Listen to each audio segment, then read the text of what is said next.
بسم اللہ الرحمن الرحیم۔ ایک دن دیکھنا تم خود مسکراتے ہوئے کہو گے کہ اللہ نے میری دعا ایسے قبول کی ہے کہ میں نے کبھی سوچا بھی نہیں تھا۔ تم کہو گے کہ اللہ نے معجزہ کر دیا ہے جس کا میں نے کبھی تصور بھی نہیں کیا تھا، اور دیکھنا یہ کہتے ہوئے تمہاری آنکھیں نم ہوں گی اور تمہارا دل جو اتنا سفر کرتے کرتے تھک چکا تھا اب وہ مطمئن میں ہوگا۔ یاد رکھنا جب اللہ راضی ہوتا ہے نا تو ہدایت دیتا ہے، اور اللہ ہدایت بھی کسی کو دیتا ہے۔ اگر آپ کو ہدایت مل رہی ہے تو دھیان رکھیں کہ اللہ آپ سے کبھی ناراض نہ ہو۔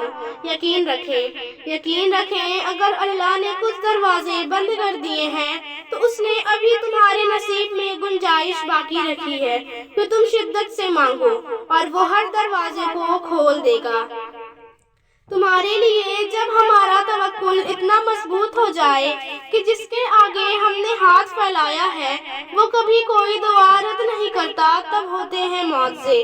بس اپنے معجزوں کا انتظار کرو۔ تم مانگتے ہو وہ جو تمہیں بہتر لگتا ہے، مگر اللہ تمہیں وہ عطا کرتا ہے جو تمہارے لیے سب سے بہترین ہے۔ بات صرف اس پر آنکھ بند کر کے یقین رکھنے کی ہے۔ وہی ہے جو تمہیں دے سکتا ہے اور کوئی نہیں۔ جب انسان بچوں کی طرح اللہ کو اپنی من پسند چیز کے لیے مناتا ہے، تڑپ سے گڑ گڑاتا ہے تو وہ مان جاتا ہے۔ اسے اپنے بندے کی معصومیت بھری یہ ادا بہت پسند آتی ہے۔ کیوں فکر کرتے ہو؟ جو رب تمہارے دل اور لبوں پر دعا کا خیال لا سکتا ہے وہ تمہارے نصیب میں بھی تمہاری چاہت کو لکھنے پر قادر ہے۔ وہ جب کہتا ہے کہ مجھ سے مانگو میں عطا کروں گا تو پھر سوچو نہیں، ہر دعا مانگ کر اس کے حوالے کر دو۔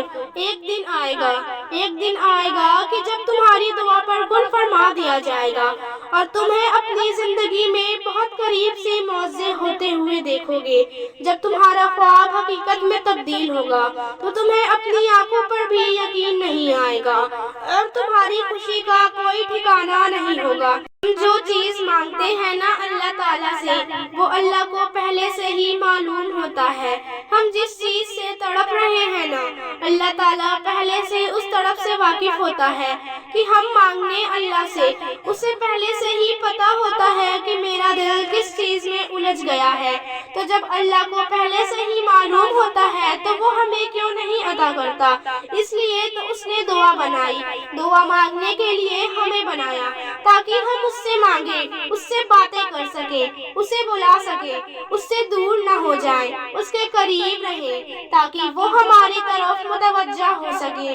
ہم اس سے مانگیں اور انہی باتوں میں وہ ہمارا الجھا ذہن اس چیز سے ہٹا دیتا ہے۔ اتنی محبت کرتا ہے اللہ ہم سے کہ ہمارے لیے جو غم دکھا دیتا ہے اور ہمارے لیے ہی محبت کرتا ہے۔ آمین۔